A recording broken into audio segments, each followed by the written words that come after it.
তারা যেন আমার ঘর বাইতুল্লাহ শরীফ তওয়াফ করেন।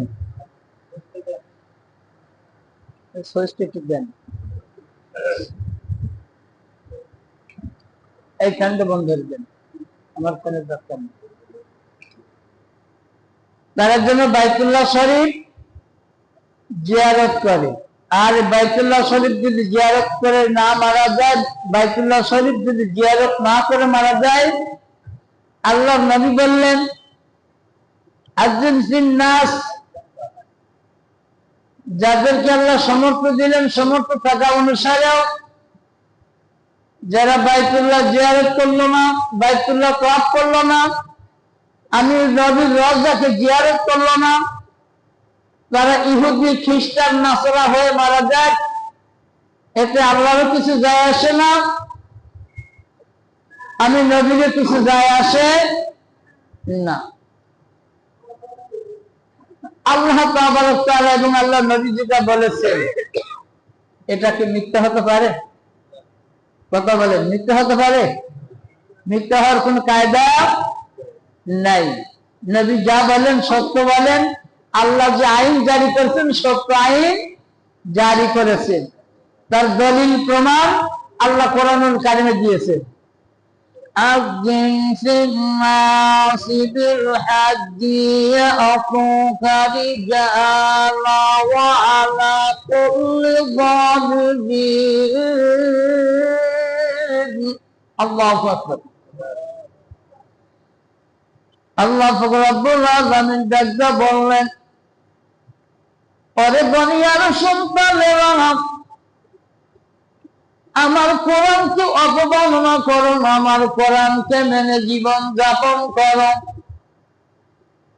আমার কোরআন অনুযায়ী জীবন যাপন করো, আমার কোরআন অনুযায়ী তোমরা প্রতিষ্ঠিত হও। কথা কার? কথা কার? কথা হলে আল্লাহ, কথা হলে আল্লাহ। আল্লাহ তাবারক তাআলা যেটা বলেন সেটা আমার আপনার জন্য মানা কর্তব্য। আসলে কি আমরা মানি? কথা বলেন, আমরা কি মানি? আমরা মানি আবার মানি, কেউ মানি কেউ মানি। যারা মানে তারা কামিয়াব লাভ করলো, আর যারা মানল না তারা ধ্বংস হয়ে গেল, তারা পথভ্রষ্ট হয়ে গেল। আর যারা মানলো তারা কামিয়াব লাভ করলো। কি লাভ করলো? কামিয়াব লাভ করলো। আমার আল্লাহ রাব্বুল আলামিন তাদের জন্য ডাকতে বললেন, ইয়া আইয়ুহাল্লাযীনা আমানু তাকুল্লাহ, ইয়া আইয়ুহাল্লাযীনা আমানু তাকুল্লাহা হাক্কা তুকাতিহি ওয়া লা তামুতুন্না ইল্লা ওয়া আনতুম মুসলিমুন।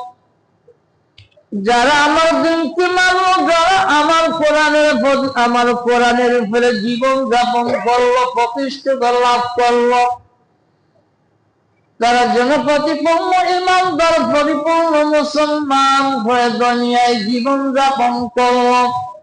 তারা পরিপূর্ণ ঈমানদার হয়ে দুনিয়ায় জীবন যাপন করলো, তারা আমার কথা কখনো অমান্য করলো না। আর যারা আমি আল্লাহকে মহব্বত করলো, আমি আল্লাহর দেওয়া বিধান মেনে চললো, তাদের জন্য আমি আল্লাহ রাব্বুল আলামিন নিজেই জিম্মাদার হয়ে গেলাম। বের বলা যাবে না সুবহানাল্লাহ। ওরে দুনিয়ার মুসলমান, ওই যে হজের মধ্যে যায় আছে আল্লাহর একদম 10 ভাগ, মনে আছে? আছে মানে আল্লাহর নাম 10 ভাগ। এইবার হজ থেকে আবার ফিরে বাসার দিকে রওনা করবে। মক্কা এবং মদিনার মুসলমান মাইকিং করে জানায় দিলে, লামদি জানায় দিল, যাদেরকে আল্লাহ কবুল করেছেন বাসায় যাবার পর 40 দিন ঘর থেকে বের হবেন না। কারণ হলো মদিনার চমক আপনার শরীরে আল্লাহ লাগাইয়া দেয়। 40 দিন পর্যন্ত আপনি ঘরে বসে বসে ইবাদত করবেন, আপনার শরীরে নূর জ্বালায়া দিবে। যেরকম কি জ্বালায়া দিবে? নূর ঝরায় এলান হয়ে গেল মাইকের মাধ্যমে, কিন্তু কি কথা বললেন না, কারে কবুল হয়েছে কারে কবুল হয় নাই। ওখান থেকে মদিনার ইমাম বলে দিলেন, যার হজ আল্লাহ কবুল করছেন ওই ব্যক্তি 40 দিন ঘরের মধ্যে অবস্থান করবেন। এখানে তো আসছেন, এরপরে 40 দিন বাসায় অবস্থান করবেন। কারণ হলো এই 40 দিন পর্যন্ত আপনার উপরে আল্লাহ নূর ঝরাবে, রহমত ঝরাবে। আর যখন আপনি হেলে পাতেন বাজারে হাঁটি ঘাটে ঘোরাফেরা করবেন, তখন এই নূর থেকে আপনি বঞ্চিত। নূর থেকে কি বঞ্চিত? এখন আমি কি বলতে পারবো যে হজে গেছি আমার হজটা কবুল হয়ে গেছে? কথা কোন বলতে পারবো কি? কারণ কি সম্ভব না। কারণ খেয়াল করে দেখেন, আমি এই আলোচনার উপরে, এই আয়াতের উপরে দৃষ্টান্ত দিয়ে আপনাদের মাঝে আলোচনা করতে চাই।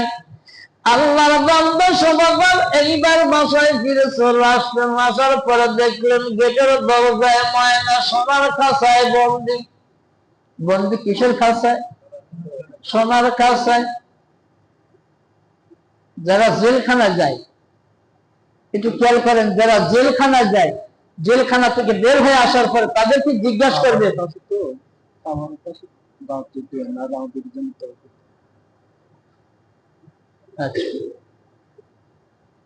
যারা জেলখানা থেকে বের হয়ে আসে তাদেরকে জিজ্ঞাসা করেন, জেলখানা যদি কোনো কষ্ট নাও থাকে তারপরেও জায়গাটার নাম কি?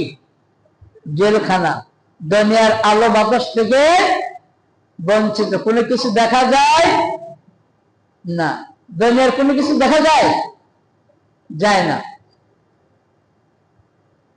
আল্লাহর বান্দা সদাগর যখন গেটে আসলেন, মায়না করে সুন্দর করে সালাম দিল, আসসালামু আলাইকুম।